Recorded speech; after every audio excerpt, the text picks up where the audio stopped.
So in the simulation and in the discussion board, we were focused on this question of what does it mean for a chemical reaction to be balanced? And so I want to take a few minutes to share my answer to this.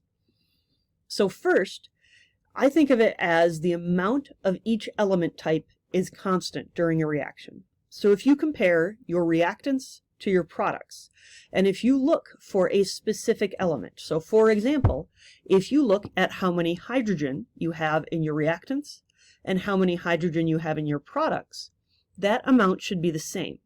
And that should be true for every element that appears in the reaction.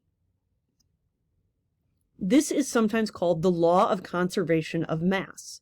A conservation law is anything that says the total amount of something stays the same. You probably got introduced to the law of conservation of energy in 9th grade science, though I'm expecting it to be a little rusty.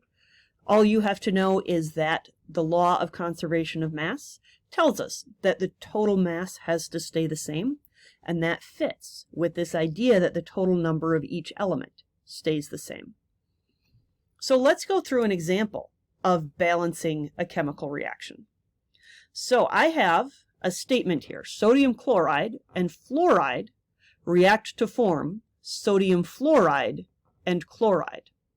So the first thing I'm going to do is look at my chemistry formula sheet to check charges.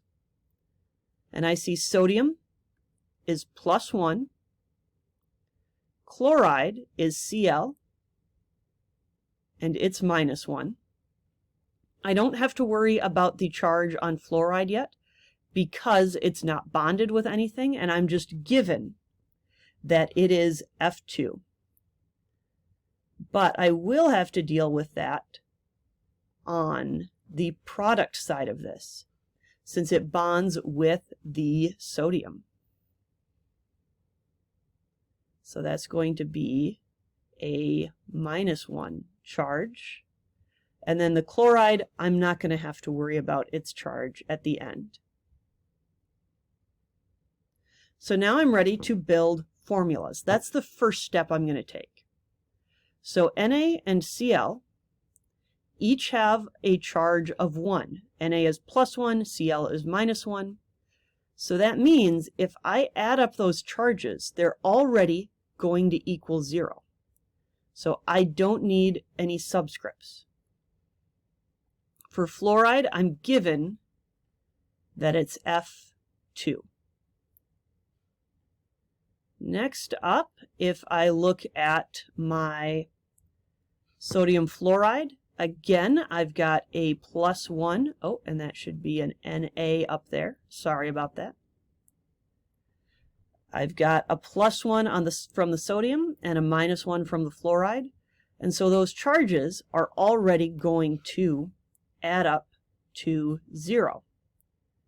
And then that's chloride. Again, I don't have to worry about the charges since it's just Cl2. And we're given that formula. Now I'm going to go ahead and sketch my particle diagram right away because this can be a useful tool in balancing. And so on my reactant side, I'm putting the Na and the Cl together, and then I'm making the F2 its own little thing, and I have to put 2 F's on there because of that subscript 2. And then if I go over to my reactant side, I don't have any subscripts in my sodium fluoride, so that is just going to be NaF. And then I have a Cl2.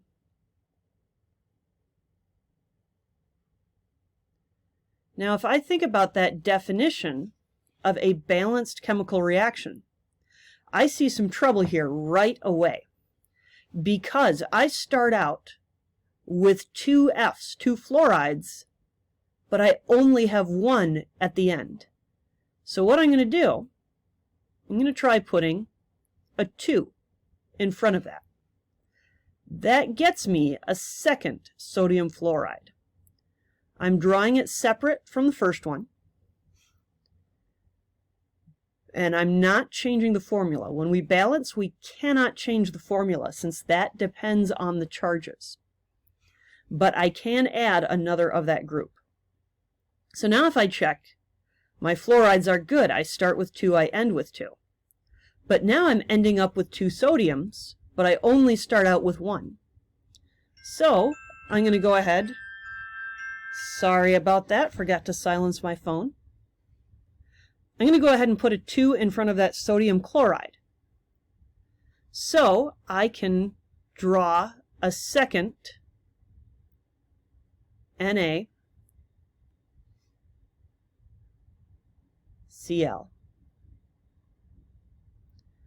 And so now as I check this, I've got 1, 2 sodiums, 1, 2 sodiums. I haven't checked my chlorines yet, but I have 1, 2 and 1, 2, so my chlorines are balanced. So there we have it, an example of a balanced chemical reaction.